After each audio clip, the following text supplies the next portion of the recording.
Gloire au Seigneur, Dieu Tout-Puissant, qui n'a pas changé, qui est le même hier, aujourd'hui, éternellement.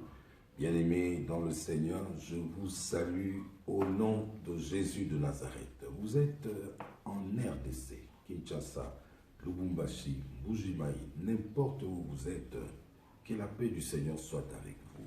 Nous vous saluons, vous qui êtes en Arabie Saoudite, vous êtes au Gabon, vous êtes en Amérique, vous êtes en Asie. Vous avez l'habitude de suivre l'apôtre Élisée. Je vous aime tant, je vous porte dans mon cœur. Tout le jour, je prie que le Dieu d'Abraham vous visite. Aujourd'hui, nous voulons parler de notre sujet, la connexion avec le surnaturel.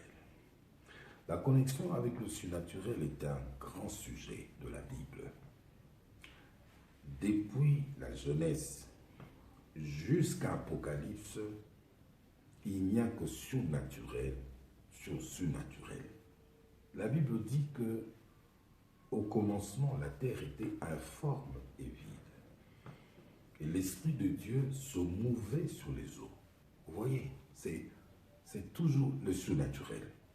Et Dieu dit que la lumière soit, et la lumière fut. C'est toujours de manière surnaturelle. Quand vous allez observer le récit de la création, la manière que Dieu a procédé pour créer toutes choses, il l'a fait de manière surnaturelle. La naissance de Jésus dans la Bible, celui qui a fait de nous ministres, celui qui a fait que l'Église existe aujourd'hui, c'est celui-là, Jésus de Nazareth, qui nous donne une certaine clarté, une certaine lumière sur le surnaturel. D'abord, sa naissance est surnaturelle. La manière dont il a été conçu par sa mère qui était encore vierge, vous vous rappelez, comment est-ce que l'ange Gabriel est venu lui parler. Je vous salue Marie pleine de grâce, le Seigneur est avec vous. Tout est parti de là. L'enfant Jésus naîtra de la parole révélée, sous l'onction du Saint-Esprit qui vient couvrir Marie.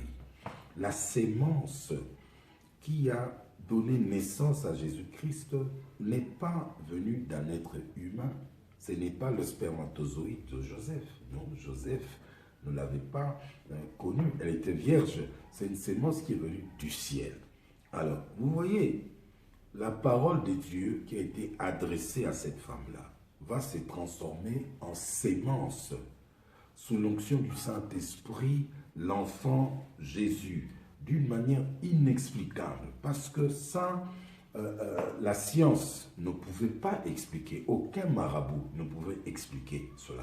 La sagesse humaine n'en pouvait pas. Ça venait du ciel. Nous parlons d'une chose qui vient du ciel. Nous parlons de potentialités qui viennent du ciel. Nous parlons ici de ce qui est au-dessus de la nature. Nous parlons de quelque chose qu'on ne peut expliquer à partir des lois de la nature. Nous parlons de quelque chose qui est extraordinaire. Ce qui relève de Dieu,